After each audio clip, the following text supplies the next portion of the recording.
If you fix these 5 things, your English will instantly sound more natural. And I'm not talking about more vocabulary or more grammar rules.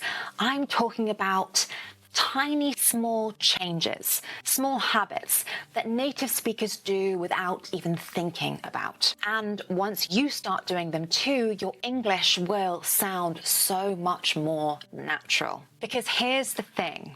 Most learners reach a point where their English is good, their grammar is good, their vocabulary is good, but something still sounds a bit off. A bit like a textbook. And it's almost never because of a missing rule. It's because of one of these things I'll tell you about today. These little habits that English speakers have that no one really teaches you explicitly. Until now. So today I will take you through all 5 of them. I will show you examples, talk you through them. So by the end of this video, you will have concrete changes that you can make to your English speaking that will have a transformative effect. Let's start with the first one, and actually it's probably the easiest fix of them all. Contractions. You have probably heard of these. This is where we squish 2 words together. So, I am, I'm. Do not, don't. You are becomes your. It is, it's. Sometimes it has, its. I would have becomes I'd have. Yes, that one really exists. Now, I know what you might be thinking, Hannah, I know about contractions. I've learned about them. That might be true, but honestly, most learners don't actually use them when they speak, or they don't use them enough when they speak. And honestly, it makes a huge difference. Listen to the difference between these sentences. I will do the full version and then the contracted version. It has been wonderful. It's been wonderful. I am going to the shop because I have not got any milk. I'm going to the shop because I haven't got any milk. Can you hear the difference? The second one sounds like an actual person using everyday speech in real life. The first one sounded like a textbook. So the fix is easy. Just start using them consciously. I'm, you're, we're, there, don't, I'd, he'd, won't, you've, I've. I could go on because there are so many. In your speech, try not to use the full forms. Yes, try not to use the full forms. Use contractions where you can. Because, as I've said, many learners know about contractions, but they don't really use them, or they don't use them enough. So that is the first simple fix. Number 2 is the use of fillers.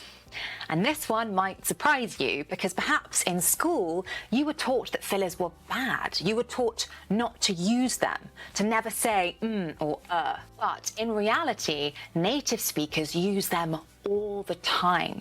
We use fillers to give ourselves a second to think, to soften what we're saying, to ease ourselves into a sentence. Some common ones in British English, and yes, and you can use.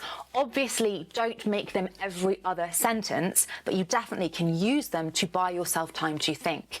And other actual words you can use, I mean, you know, well, kind of, sort of, to be honest, actually, basically, all of those are fillers.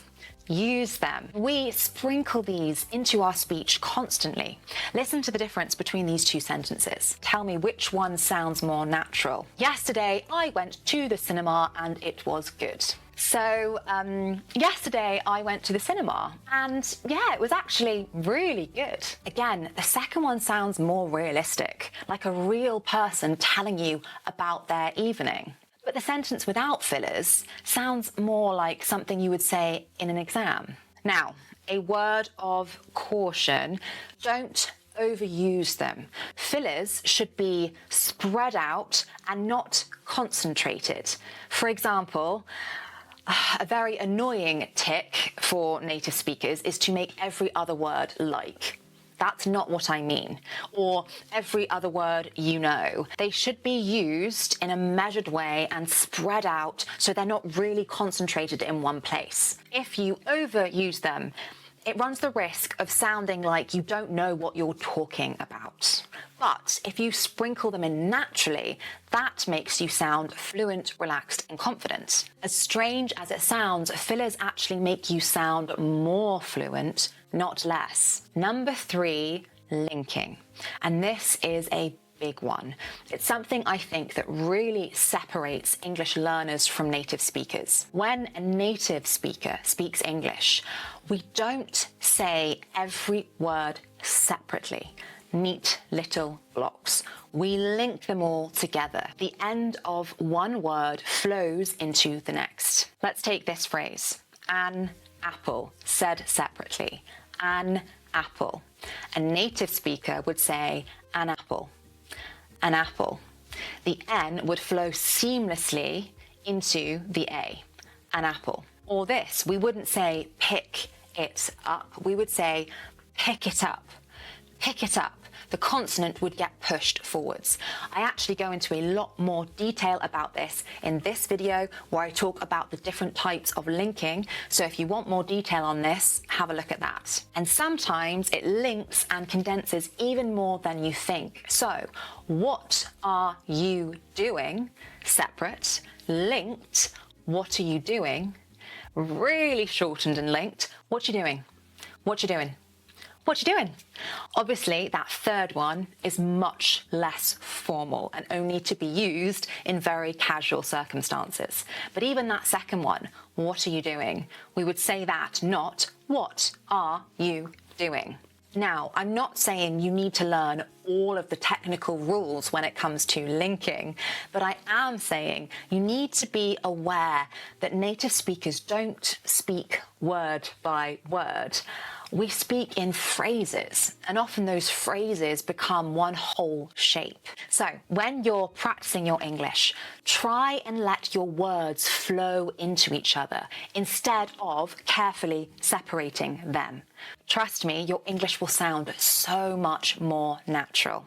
Well done, 3 down, 2 to go, you're doing brilliantly. There is a free PDF accompaniment to go with this video where I summarize the content of today's lesson. It's completely free and linked below. Number 4 is sentence stress. Again, this is a big one and one that learners often miss. In English, we don't give every syllable the same weight. Some words or syllables are stressed, so they are louder, stronger, clearer in a sentence, but other words or syllables are squashed. They get swallowed. Usually, we stress the main content words of a sentence, the main words that are giving the information. For example, the nouns or the verbs or the main adjectives. Everything else gets squashed. The a, the, of, to, for, all of those. The function words, as we call them, the function words get squashed. Again, compare these two sentences. I am going to the shops to get some bread.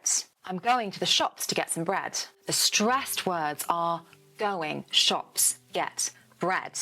But all the other words and syllables get reduced. If you stress every word equally, I am going to the shops to get some bread, it sounds robotic and actually more effort to listen to, more effort to discern what the real meaning is. Because really, the meaning words should stand out, they should be stressed, and the other words should get out of the way. I'm going to the shops to get some bread.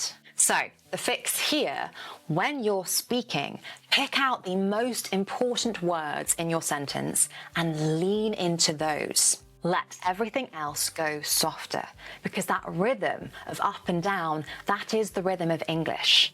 It is not equally weighted. Some words or syllables are stronger than others. It's a stress-timed language, so think about which are the important words that you need to stress and reduce the others. Number 5 is typically British, and that is tone softening. As I've spoken about before, British people don't like to come across as too direct. So we soften almost everything we say. And the way we do that is with these little softening phrases that take the edge off what we are saying. So, for example, instead of saying, I don't like it, we'll say, I'm not sure about it, to be honest. I'm not sure about it, to be honest. Instead of you're wrong, we'd say, I'm not sure that's quite right. Instead of, can you read this now? Would you mind looking at this when you get a chance? Softeners, which I've talked about before, words like just, a bit, quite, I think, maybe, to be honest, if you don't mind, would you mind?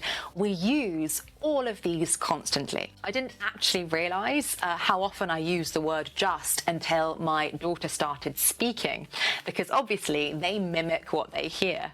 And when she started to talk, she'd say things like, I'm just coming, or I'm just tidying up. And then I realised she was copying me. I say just all the time. And it's not because we are being unclear.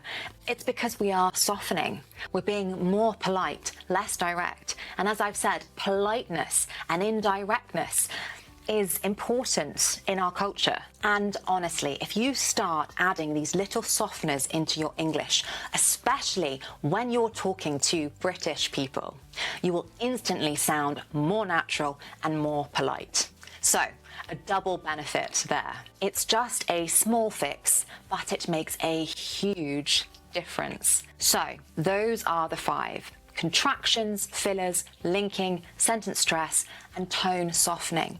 And none of those are about learning more. They're about making what you've already learned more natural. Focus on these 5 things in the next week or 2, and I promise you, you will sound noticeably more natural. Let me know in the comments how it goes, because I love to hear about progress. And don't forget your free PDF outlining the content of today's lesson so that you don't forget it.